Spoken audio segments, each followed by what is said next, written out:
Hey everyone, it's Jeanette with JB's Exploring More, and today I want to do something a little bit different. I want to talk about my grandfather, Dean Kendall. He was a very important person in my life, and he passed away a couple of years ago at the age of 99. He saw a lot of changes and different things in his life, which I can't even imagine. 99 years. That's a lot of time to witness you know, television, color TV, for example. When he was born, they didn't even have um, penicillin. So he was in World War II. He served in the Army with the medics. He was an x-ray technician. Super smart guy. I mean, the nicest guy I ever met in my life. The most gentle, kind person you would ever meet. He looked like Paul Newman. He had beautiful baby blue eyes, and I'm sure a lot of girls liked him when he was younger and in school and just out of the service in the military. He was married 3 times. My grandma, the only grandma I ever knew, he met her after she moved here from Holland after the war. Anyway, they were married for over 60 years and they had quite the fairy tale romance. And they died within 6 months of each other. Grandpa took care of her until the very end. He refused to put her in a nursing home, even though she had Alzheimer's, and it was really tough on him, but he stood by her side. It was so sweet. My grandfather never said a mean word about anyone. I never heard him do that one time. And we were just so extremely close. I spent the night over there with my grandparents all the time at their house. They took me to plays in Chicago. We went to Europe together 5 times, 4 or 5 times. My life was so much better because of them. I would like to really do a whole series on my grandfather because he was an extraordinary man. He really was. He was super intelligent, super kind, super talented, had so many different interests. He was still bowling and golfing and driving well into his 90s, which is amazing. It's just incredible. He had a sense of humor, but he was shy and quiet. He was a tool designer at Caterpillar, so he was really smart. He did want to be a doctor, and he even went to college for that for a while, but he changed his mind. He grew up in a poor neighborhood. He grew up kind of poor. He had I believe he was one of 6 children, so they didn't have a lot of money. He told me a story one time about when the carnival came to town and his mom took him to the carnival and gave him a nickel so he could ride a ride, and that was a really big deal. He never forgot about that. Well, my aunt, my grandpa's daughter, came across his yearbook from high school, and she let me borrow it. It's called The Mirror, 1942. And I thought it would be really cool to read what people wrote in his yearbook. And I will also show you the picture of my grandfather at the end, and you can see how handsome he was. This book belongs to Dean Kendall. To a swell kid, Russ Lane, aka Lefty, wrote. Luck to a sweet guy. Another person writes. Richard Peters writes to a friend in 106. That must have been a classroom. Good luck to a swell fellow, Milt Cooney. Dear Dean, remember first semester English 6th hour and our 3rd hour history class? Betty Shea, 1942. To a guy I like very, what is this word? Well, I can't read it. Best wishes. That's pretty simple. Good luck. Good luck to a fine person. Good luck, Dean, you're swell. I'm noticing a trend with the word swell in the 40s. This was the lingo. Dear Dean, I've heard a lot about you from Jean, and I agree with Jean too. You're a neat fellow. Mary Wilkin. Remember English class, she adds at the end. Dear Dean, since I've met you, I found that you are one swell kid and have enjoyed knowing you. Good luck. Sis Thomas. Dear Dean, you're one of the grandest persons I have ever known. We haven't known each other very long, but I'm sure we are good friends. That's weird. Don't forget 7th hour study hall. I won't. I wish you all the luck in the world. Kathleen Powers. It leads me to wonder what happened in study hall. Dear Dean, remember the night you and Dell took Marcy and I home? I do. Here's wishing a grand guy loads of luck. Barbara Hedrick. Whoa, Grandpa, what happened there with Barbara?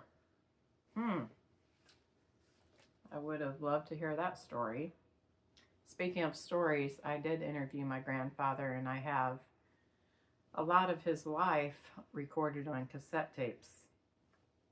Dear Dean, remember fun in physics. Good luck in future work. Maxine. Fun in physics. That seems like an oxymoron to me. I don't think physics would be very fun. This is written in pencil and it's so light I can't really read it. But there was one in here that was interesting that I want to find.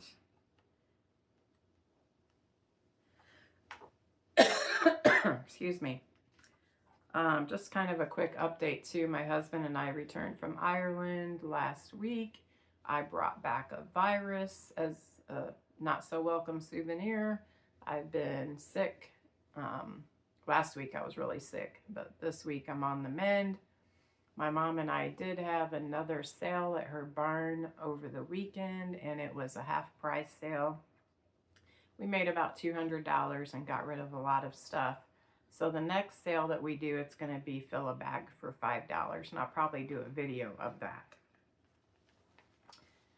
Dear sir, although you are mean, you're still nice. And I guess your mom sure is a good cook. So don't say that I said so. Love, D.A. Okay. I'm sure that my great-grandma was a good cook. Folks didn't go out to eat back then. That was probably pretty uncommon.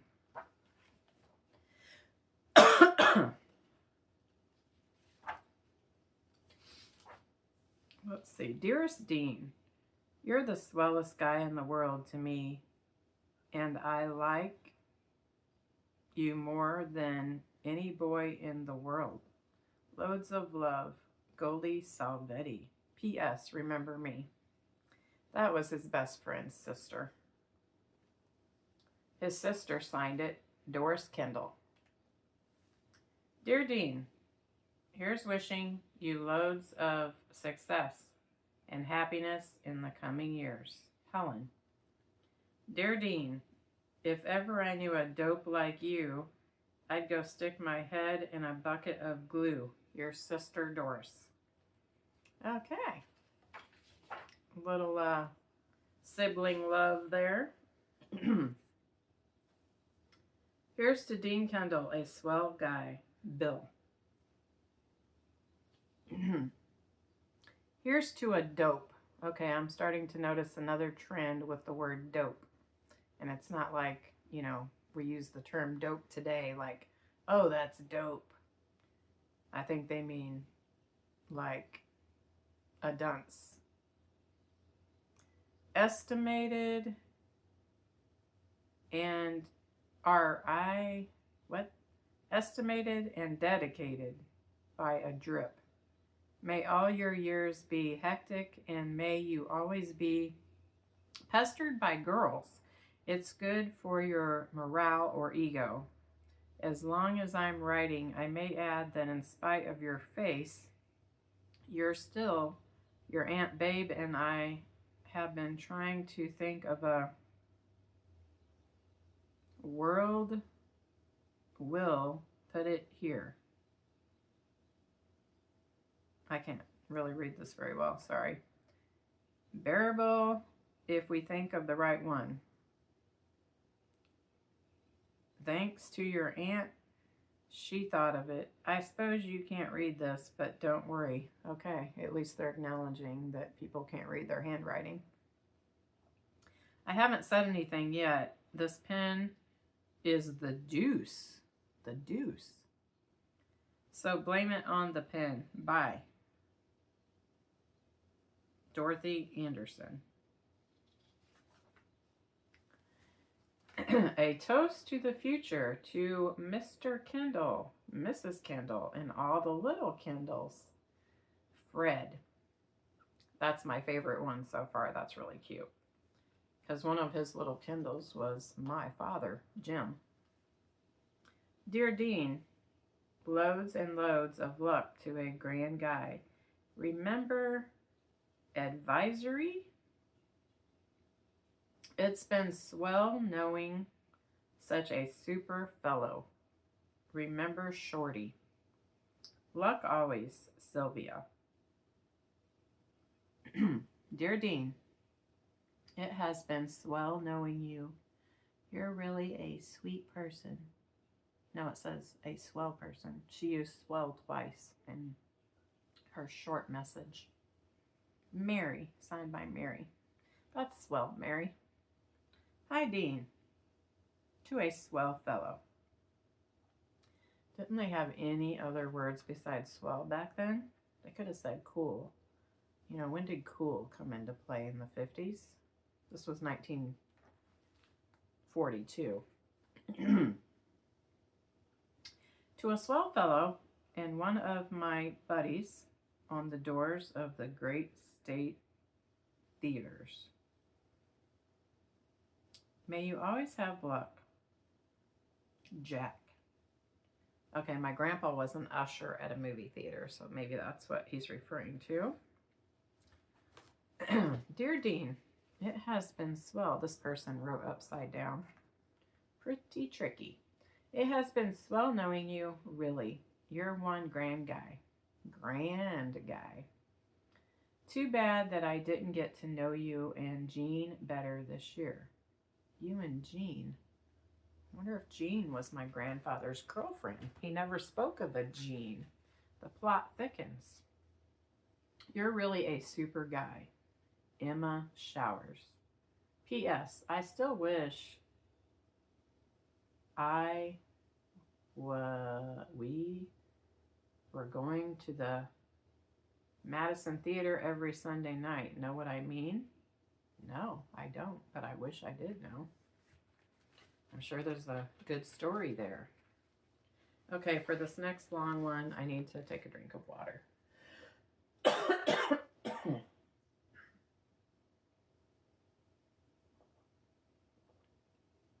If anyone has a remedy to get rid of a cough, let me know. Dearest, dashing honey Dean, you are the dearest, cutest, sweetest, most wonderfulest boyfriend a girl ever had. Whoa, Grandpa. Every time I look at you, my heart turns flip-flops. My feet tells my heart to stand still. My toes sore when you grin in your, what does this say? It looks like repulsive, but that wouldn't be very romantic. When you grin in your repulsive, special way, I can't even think straight. Even if I did have something to think with. And when you look at me with your pretty blue eyes, or are they brown? No, they're blue, and they were very beautiful. And I'm sure she knew that. My solar plexus become complexed. Oh, I see what she did there. All in all, you're the only one for me. This is so romantic. I love you and think you're super marvelous, delicious, grand, delightful answer to a girl's prayer, and everything else that's gooey. Wow, that's really quite a message in a yearbook for 1942. My heart, Dorothy Anderson. P.S. If you're ignorant enough to believe this, I'm smart enough to write it. Ha ha ha ha ha. Good one, Dorothy. Good one. Anyway, I hope you enjoyed this little piece of history from 1942. So here's what the yearbook looks like up close. It's pretty beat up. You can tell here on the binding and up here. They were called the Rams. And these are all of the writings that I just read. I really like the artwork in these yearbooks, like this clown here. Probably drawn by some students, I'm imagining. Published by the senior class, volume 18.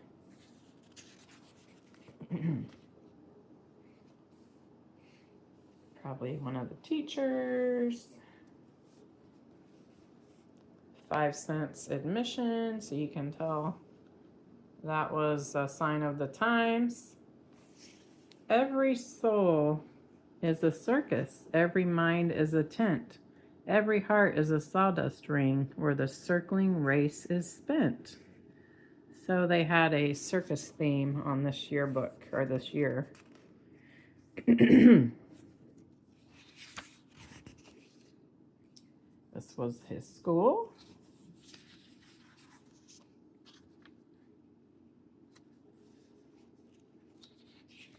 There probably weren't that many in his graduating class. Oh, look at this. They have a clown around each picture. That's super cute. These are the teachers. Oh, look. Journalism. That's a subject that I love, near and dear to my heart.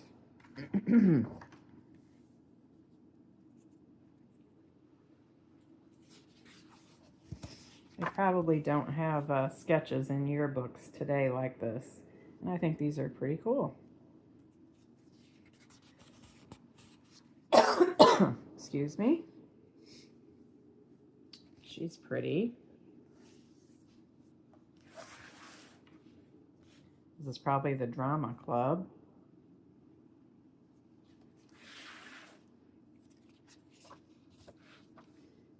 Senior class.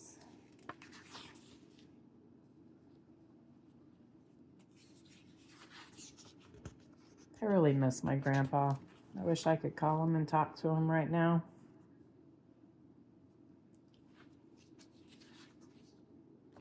But I'm very thankful for all of the time I did get to spend with him. My grandparents were very influential to me, to my life. Oh, these are the honor students.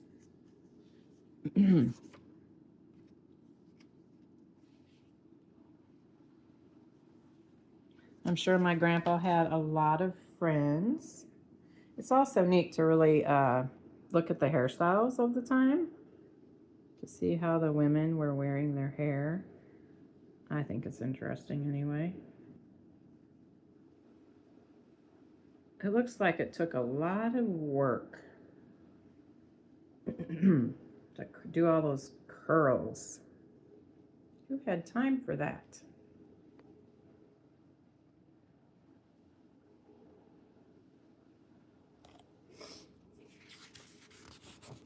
What about the men? Looks like they just kind of slicked their hair back and put some Brill cream in it.